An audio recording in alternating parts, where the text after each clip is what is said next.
Hello students, मैं doctor Swati Soni government college Sumerpur से सहायक आचार्य रसायन शास्त्र। तो अपन पढ़ रहे थे बीएससी सेकेंड ईयर का कोऑर्डिनेशन कंपाउंड का टॉपिक। ठीक है, तो उसके अंदर एक इम्पॉर्टेंट टॉपिक है जिसमें है इफ़ेक्टिव एटॉमिक नंबर, प्रभावी परमाणु संख्या, जो कि काफ़ी बार पूछ ली जाती है। इसके अंदर ये दिया था आपके सिज्विक वैज्ञानिक ने दिया था। ठीक है, तो ये एक तरीके से न्यूमेरिकल क्वेश्चन है जो कि आपके पूछ लिया जाता है एग्ज़ाम्स में। 4-5 कोऑर्डिनेशन कंपाउंड्स के नाम दे दिए जाते हैं या फॉर्मूले दे दिए जाते हैं। उनके अंदर आपको बताना होता है कि ये EAN रूल फॉलो कर रहा है या नहीं कर रहा। ठीक है, EAN रूल का मतलब है इफ़ेक्टिव एटॉमिक नंबर, प्रभावी परमाणु संख्या। ठीक है, तो ये 2 एग्जाम्पल के थ्रू मैं आपको समझाती हूँ जिसमें देखना है अपन को कि प्रभावी एटॉमिक नंबर है इसका या नहीं है। इनका प्रभावी atomic number, effective atomic number होने का मतलब है कि इनमें उतने इलेक्ट्रॉन होने चाहिए जितने कि किसी भी अक्रिय गैस के अंदर उपस्थित होते हैं। किसी भी इनर्ट गैस के अंदर जितने इलेक्ट्रॉन प्रेजेंट होते हैं, इनके अंदर भी अगर उतने ही इलेक्ट्रॉन प्रेजेंट हैं पूरे के पूरे कोऑर्डिनेशन कंपाउंड के अंदर, तो वो क्या माना जाएगा, वो आपके इफ़ेक्टिव एटॉमिक नंबर में उसका इफ़ेक्टिव एटॉमिक नंबर माना जाएगा और वो एक तरीके से स्थायी होगा। तो इफ़ेक्टिव एटॉमिक नंबर का अनुप्रयोग क्या है या इसकी एप्लीकेशन क्या है, अपन क्यों निकालते हैं ये इफ़ेक्टिव एटॉमिक नंबर, प्रभावी परमाणु संख्या अपन इसलिए निकालते हैं ताकि अपन को पता चल सके कि जो अपन को एग्जाम्पल दिया गया है कोऑर्डिनेशन कंपाउंड का, वो कंपाउंड स्थायी है या फिर अस्थायी है। या फिर अपन को मान लो 2 कंपाउंड दिए गए हैं, 2 कॉम्प्लेक्स के फॉर्मूलाज दिए गए हैं जिनमें से अपन को बताना है कि इनमें से ज़्यादा स्थायी कौन सा है, ज़्यादा स्टेबल कौन सा है, किसमें स्ट्रॉन्ग बॉन्ड बने हुए हैं। ठीक है, तो एक तरीका ये भी है उनका इफ़ेक्टिव एटॉमिक नंबर निकालो। अगर वो किसी भी इनर्ट गैस से टैली करता है, जैसे कि 36 है आपके या 54 है, तो वो क्या होगा, कंपैरेटिवली दूसरे के मुकाबले क्या होगा, वो स्थायी होगा। ठीक है, तो इसमें कई तरीके के क्वेश्चन बन सकते हैं। डायरेक्ट आपको EAN कैसे निकालते हैं ये भी पूछा जा सकता है। किसी कंपाउंड का EAN कितना है ये भी पूछा जा सकता है। उनका स्थायित्व का क्रम भी, अगर 2 हैं तो पूछा जा सकता है इन दोनों में से ज़्यादा स्थायी कौन सा है या ज़्यादा स्टेबल कौन सा है। या फिर 3-4 कंपाउंड दिए जा सकते हैं जिनमें आपको पूछा जा सकता है कि इनका सीक्वेंस बताइए कि इनके स्टेबिलिटी का सीक्वेंस क्या है, ऑर्डर ऑफ स्टेबिलिटी क्या है, या फिर इनमें से स्थायित्व का क्रम बताइए। ठीक है, तो अपन 2 एग्जाम्पल के थ्रू समझेंगे। बाकी जो पहले आपको 5 एग्जाम्पल दिए थे जिनके आपको नोमेनक्लेचर करना था, उनके भी आप निकाल के दिखाइएगा कि कितने कितने एटॉमिक नंबर आ रहे हैं। ठीक है, तो स्टार्ट करते हैं। पहला है मेटल और लिगेंड। ठीक है, मेटल और लिगेंड के अंदर क्या होता है, अक्रिय गैस के इलेक्ट्रॉनिक विन्यास होना चाहिए इनका ताकि वो स्थायी हो। जैसे कि फर्स्ट एग्जाम्पल अपन देखते हैं कोबाल्ट का। ठीक है, कोबाल्ट साथ में है 6 अमोनिया और 3+। पहले तो बताइए इसका नाम क्या होगा। नाम के लिए मैंने आपको बताया था, पहले पॉजिटिव का नाम लिखते हैं फिर नेगेटिव का नाम लिखते हैं। ये पॉजिटिव आयन ही है तो डायरेक्ट पहले इसी का ही नाम लिखा जाएगा।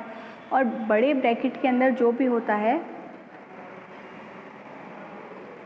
उसमें सबसे पहले किसका नाम लिखा जाता है, पहले लिगेंड का नाम लिखा जाता है फिर मेटल का नाम लिखा जाता है। और लिगेंड में भी मैंने आपको बताया था कि अल्फ़ाबेटिकली, IUPAC के अकॉर्डिंग अल्फ़ाबेटिकली उन्हें अरेंज किया जाता है, लेकिन इसके अंदर केवल एक ही लिगेंड प्रेजेंट है।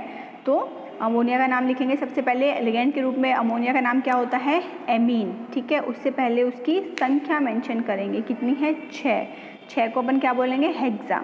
तो इसका नाम क्या होगा, hexa amine cobalt 3rd ion. ध्यान रखना एंड में, अगर ये आयन फॉर्म में दिया गया है तो एंड में आयन लिखना ज़रूरी है।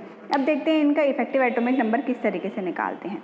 तो सबसे पहले इसमें कोबाल्ट किस में है, +3 ऑक्सीडेशन स्टेट में है। तो सबसे पहले अपन देखते हैं कि कोबाल्ट में वैसे नॉर्मली कितने इलेक्ट्रॉन प्रेजेंट होते हैं। इलेक्ट्रॉनों की संख्या उतनी ही होती है जितना कि इसमें परमाणु क्रमांक होता है। तो कोबाल्ट के अंदर कितने इलेक्ट्रॉन प्रेजेंट होंगे, कोबाल्ट कितने नंबर पर आता है एटॉमिक नंबर, पीरियोडिक टेबल में कितने नंबर पर आता है, 27 नंबर पर आता है। यानी कि इसका परमाणु क्रमांक है 27, यानी कि इसके अंदर इलेक्ट्रॉन और प्रोटॉन की संख्या भी कितनी होगी, 27 इसके अंदर प्रेजेंट होंगे। फिर इसके बाद है कि कोबाल्ट कौन सी कंडीशन में, कौन से ऑक्सीडेशन स्टेट के अंदर प्रेजेंट है यहाँ पर। तो कोबाल्ट आपके प्रेजेंट है कोबाल्ट 3 पॉजिटिव के अंदर, यानी कि इसमें से 3 इलेक्ट्रॉन निकले हुए हैं, यानी कि 27 में से 3 इलेक्ट्रॉन गए, 24 इलेक्ट्रॉन इसके अंदर प्रेजेंट है। ठीक है, उसके बाद अपन देखते हैं इसके अंदर कितने लिगेंड प्रेजेंट है। अपन को इसके अंदर इलेक्ट्रॉन्स की संख्या देखनी है कि कितने इलेक्ट्रॉन इस कॉम्प्लेक्स के अंदर प्रेजेंट हैं। ठीक है, तो कोबाल्ट के तो कितने हो गए 27, लेकिन कोबाल्ट +3 ऑक्सीडेशन स्टेट में है तो 3 इलेक्ट्रॉन निकले हुए हैं, तो कितना हो जाएगा 27 में से 3 गए 24, 24 इलेक्ट्रॉन हो गए कोबाल्ट की तरफ से। इसके बाद आता है अमोनिया। अमोनिया, एक अमोनिया आपको 2 इलेक्ट्रॉन प्रदान करता है मेटल के लिए। नाइट्रोजन पे एक लॉन पेयर प्रेजेंट है। ठीक है, लुईस बेस की तरह बिहेव करेगा। लुईस बेस क्या होता है, ऐसे अणु जो कि इलेक्ट्रॉन युग्म प्रदान करते हैं, जिनके पास इलेक्ट्रॉन कम होते हैं उनको इलेक्ट्रॉन युग्म प्रदान करते हैं। ठीक है, तो उसमें क्या है अमोनिया, तो ये लुईस बेस हो गया। एक अमोनिया 2 इलेक्ट्रॉन दान करता है, एक इलेक्ट्रॉन पेयर, एक इलेक्ट्रॉन युग्म दान करता है, और एक इलेक्ट्रॉन युग्म के अंदर कितने इलेक्ट्रॉन होते हैं 2 इलेक्ट्रॉन होते हैं। तो एक अमोनिया 2 इलेक्ट्रॉन देगा, तो 6 अमोनिया कितने देंगे 12 इलेक्ट्रॉन देंगे। ठीक है, इंटू 6 हो गया, तो 12 इलेक्ट्रॉन हो गए अमोनिया की तरफ से। ठीक है, तो 24 इलेक्ट्रॉन कोबाल्ट की तरफ से और 12 हो गए अमोनिया की तरफ से। ठीक है, तो टोटल कितने इलेक्ट्रॉन हो गए 36 इलेक्ट्रॉन। अब ध्यान रखना इसके अंदर, इसमें जो एग्जाम्पल दिया हुआ है कोबाल्ट 6 अमोनिया, फिर बड़े ब्रैकेट के बाहर 3+ लिखा हुआ है, तो या तो 3+ को यहाँ पर काउंट कर लो, 3 इलेक्ट्रॉन एंड में माइनस कर दो, या फिर अपन ने क्या किया पहले ही कोबाल्ट को किस में मान लिया +3 ऑक्सीडेशन स्टेट में मान लिया और पहले ही 3 इलेक्ट्रॉन कम कर दिए। ध्यान रखना 2 बार इलेक्ट्रॉन कम मत कर देना, नहीं तो आंसर गड़बड़ हो जाएगा। ठीक है, अपन ने क्या किया था कोबाल्ट के देखे थे 27, फिर कोबाल्ट +3 के देखे थे 24, यानी कि अपन ने जो +3 आयन दिया हुआ है, +3 जो ऑक्सीडेशन स्टेट दी गई है, इलेक्ट्रॉन की जो कमी है वो अपन ने पहले ही माइनस कर दी है कोबाल्ट के इलेक्ट्रॉन्स में से। ठीक है, तो इसे बार बार माइनस करोगे तो आपके EAN गड़बड़ हो जाएगा, इफेक्टिव एटॉमिक नंबर जो है वो आपका गलत निकलेगा। तो कितने हो गए 24 हो गए कोबाल्ट की तरफ से, कोबाल्ट 3 पॉजिटिव की तरफ से, और 12 हो गए अमोनिया की तरफ से। टोटल कितने इलेक्ट्रॉन हो गए हैं आपके 36 इलेक्ट्रॉन। ठीक है, अब 36 इलेक्ट्रॉन हो गए हैं जो कि एक अक्रिय गैस के एटॉमिक नंबर के बराबर है, इसलिए पर्टिकुलर ये वाला जो आपके आयन है हेक्साएमीन कोबाल्ट 3rd आयन, ये आपके क्या होगा एक स्टेबल आयन होगा। ठीक है, आया समझ में किस तरीके से निकाल रहे हैं। सबसे पहले अपन को देखना है मेटल कितने इलेक्ट्रॉन होते हैं उस मेटल के अंदर, यानी परमाणु क्रमांक कितना है, फिर उसकी ऑक्सीडेशन स्टेट कितनी है, उतने ही इलेक्ट्रॉन उसमें से कम कर दो। कौन कौन से लिगेंड दिए गए हैं, एक लिगेंड कितने इलेक्ट्रॉन देता है, तो दिए गए 6, 7, 10 जितने भी लिगेंड्स है वो कितने इलेक्ट्रॉन देंगे, और इस दोनों को टोटल कर दो मेटल और लिगेंड के, तो अपने क्या आ जाएंगे टोटल नंबर ऑफ इलेक्ट्रॉन्स आ जाएंगे। ठीक है, तो इस कॉम्प्लेक्स का EAN है 36, यानी कि इफेक्टिव एटॉमिक नंबर है आपके 36। ठीक है, सेकंड एग्जांपल देखते हैं अपन आयरन का। ठीक है, आयरन का एग्जांपल अगर अपन इसमें देखें तो आयरन के एग्जांपल में है FeCN6, आगे है 3 नेगेटिव। ठीक है, ये भी आयन फॉर्म के अंदर है।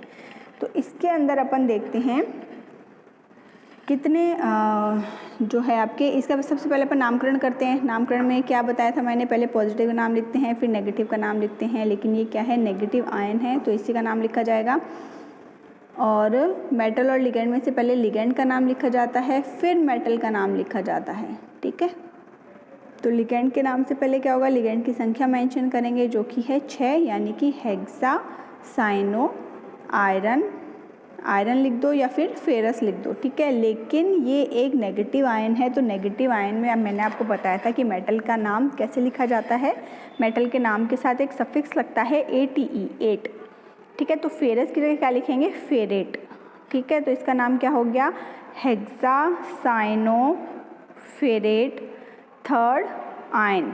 ठीक है, अब इसके अंदर 3 ऑक्सीडेशन स्टेट कैसे होगी आयरन की, तो पिछले एग्जाम्पल के अंदर अमोनिया था, अमोनिया में कोई भी नेगेटिव चार्ज या पॉजिटिव चार्ज नहीं होता है, वो न्यूट्रल मॉलिक्यूल है एक तरीके से।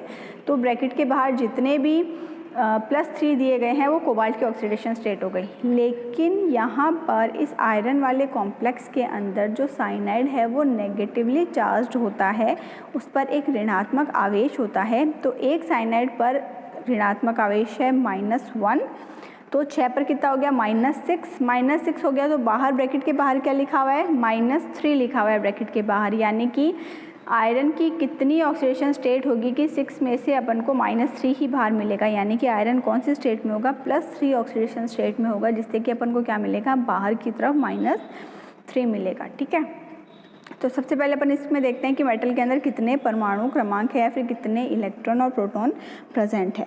तो आयरन आता है आपके पीरियोडिक टेबल में 26 नंबर पे, 26 नंबर पे। ठीक है, तो आयरन का परमाणु क्रमांक क्या है, 26। उसके बाद आयरन कौन सी फॉर्म में प्रेजेंट है, आयरन +3 ऑक्सीडेशन स्टेट के अंदर प्रेजेंट है, यानी कि वही इसमें से 3 इलेक्ट्रॉन निकाल लिए गए हैं। तो 26 में से अपने पास कितने बचे, 26 में से बचे अपने पास 23। ठीक है, और एक साइनाइड आयन जो है वो 2 इलेक्ट्रॉन प्रदान करता है मेटल के लिए, 2 इलेक्ट्रॉन प्रदान करेगा एक मेटल के लिए। तो क्या होगा इसके अंदर, 6 जो है आपके साइनाइड हैं ये 12 इलेक्ट्रॉन प्रदान करेंगे मेटल के लिए। ठीक है, तो 6 साइनाइड जो हैं वो देंगे आपके 12 इलेक्ट्रॉन, 2 × 6 12 इलेक्ट्रॉन। तो आयरन से अपन को मिले 23 इलेक्ट्रॉन। आयरन कौन से नंबर पे है, 26 नंबर पे है, लेकिन +3 ऑक्सीडेशन स्टेट होने की वजह से उसमें से 3 इलेक्ट्रॉन निकाल दिए गए हैं। तो क्या हो गया है, +3 इलेक्ट्रॉन निकाल दिए गए हैं। तो कितने बचे अपने पास, 23 इलेक्ट्रॉन्स बचे, प्लस इसके अंदर अपन ने ऐड कर दिया है 12 इलेक्ट्रॉन और ऐड कर दिए। तो ये कितने हो गए टोटल इसके, यानी कि EAN इसका कितना हो गया, इफेक्टिव एटॉमिक नंबर हो गया है इसका 35, जो कि किसी भी अक्रिय गैस के बराबर नहीं है या इनर्ट गैस के जैसा नहीं है। या तो आपके 18 होना चाहिए, 36, 54 इस तरीके से होने चाहिए। ठीक है, तो ये क्या होता है, कंपैरेटिवली उस कोबाल्ट वाले जो आपके एग्जाम्पल था या कॉम्प्लेक्स था उससे क्या होगा, ये उससे कम स्थायी होगा। ठीक है, जिसका कारण आपको पता चल गया EAN। तो इसमें फर्स्ट वाले एग्जाम्पल में कितना आ रहा था, 36 आ रहा था टोटल EAN, और सेकंड वाले में आ रहा है 35। इसका मतलब क्या हुआ, आपके निम्न में से कौन सा स्थायी है, तो कोबाल्ट वाला जो आपके कॉम्प्लेक्स है ये अधिक स्थायी होगा, किसके कंपैरेटिवली, आयरन वाले के कंपैरेटिवली। ठीक है, तो ये है आपका इफेक्टिव एटॉमिक नंबर, प्रभावी परमाणु क्रमांक, जो कि सिल्विक ने दिया था। इसमें क्या होता है, मेटल और लिगेंड क्या होना चाहिए, अक्रिय गैस के जैसा इनका इलेक्ट्रॉनिक विन्यास होना चाहिए, यानी उनके बराबर इनमें इलेक्ट्रॉन प्रेजेंट होने चाहिए, जिससे कि उनकी स्थायित्व की व्याख्या अपन कर सकते हैं। ठीक है, तो क्या करना है अपन को, कोई भी कॉम्प्लेक्स दिया हुआ है अपन को, उसके अंदर अपन को मेटल से कितने इलेक्ट्रॉन मिल रहे हैं, पहले तो मेटल कौन से एटॉमिक नंबर क्या है पीरियोडिक टेबल के अंदर, उसका कितने ऑक्सीडेशन स्टेट में है उतने ही उसमें से इलेक्ट्रॉन कम कर दो। उसके बाद कौन कौन से लिगेंड प्रेजेंट है, कौन सा लिगेंड कितने इलेक्ट्रॉन देता है और वो कितनी संख्या में प्रेजेंट है, इसके अकॉर्डिंग अपन लिगेंड के इलेक्ट्रॉन निकाल लेंगे। फिर मेटल और लिगेंड वाले इलेक्ट्रॉन को प्लस कर दो, उसके बाद जो भी अपना आता है वो अपना होगा इफेक्टिव एटॉमिक नंबर। ठीक है, तो कंपटीशन एग्जाम में भी पूछा जाता है ये काफ़ी बार, और आपके जो ये ईयरली एग्जाम होते हैं इनमें भी पूछा जाता है। तो सिंपल मैथमेटिकल इसके अंदर नंबर आते हैं, अगर आपका सही है तो पूरे नंबर आएंगे, अगर गलत है तो पूरे ही नंबर कटेंगे। ठीक है ना, ऐसे नहीं कि 2 नंबर का है तो आधा नंबर मिल गया, 1 नंबर मिल गया, ऐसा नहीं है। तो अच्छे से इसकी कैलकुलेशन करना, ईजी सा है बिल्कुल। ठीक है, नेक्स्ट अपन देखेंगे आइसोमेरिज्म। ठीक है, समावयवता किसमें, कोऑर्डिनेशन कंपाउंड्स में किस किस तरीके की समावयवता होती है, किस किस तरीके से उनके एग्जाम्पल्स होते हैं, किस किस तरीके से वो आइसोमर प्रेजेंट होते हैं अलग अलग गुणों के साथ। ठीक है, थैंक यू।